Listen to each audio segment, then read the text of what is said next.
Saint of the Day, November 4th, Saint Charles Borromeo.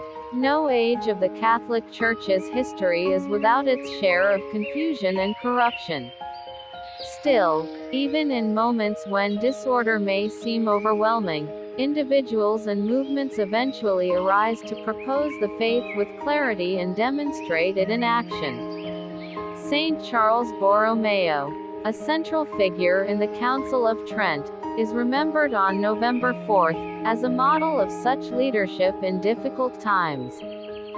The circumstances of Charles's birth, in 1538, could have easily allowed him to join the ranks of corrupt Renaissance-era clergy. He was born into luxury, the son of noble parents, with a guaranteed income comparable to modern trust funds. Early on, however, the young man signaled his intention to go against the cultural grain. He announced his desire to serve the church with sincerity, asking his father to give away the majority of the fund's money to the poor.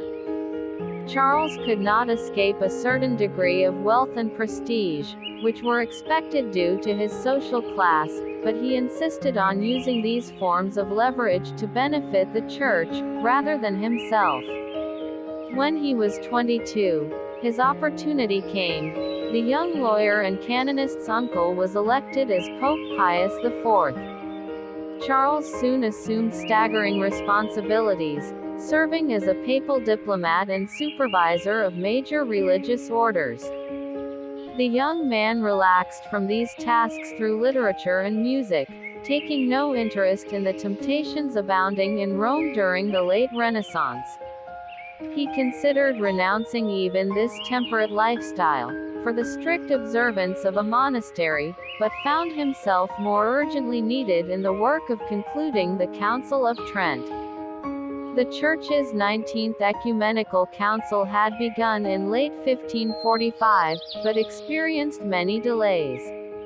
Its twofold mission was to clarify Catholic doctrine against Protestant objections, and reform the Church internally against many long-standing problems.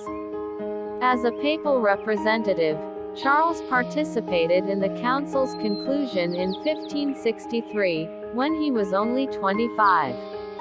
He also played a leading role in assembling its comprehensive summary, the Roman Catechism, or Catechism of the Council of Trent.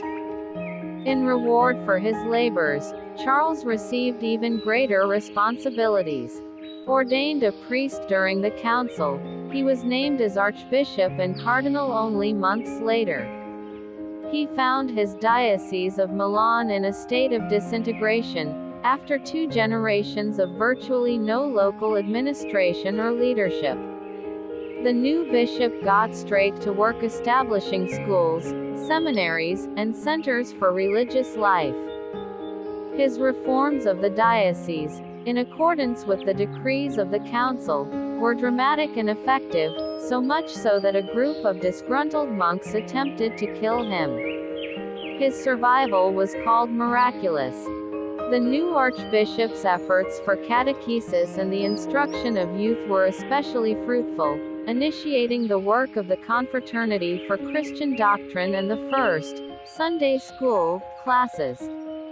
He also gave important pastoral attention to English Catholics who fled to Italy to escape new laws against the Catholic faith. Saint Charles Borromeo's amazing diligence, frequent travel and ascetic living eventually took their toll.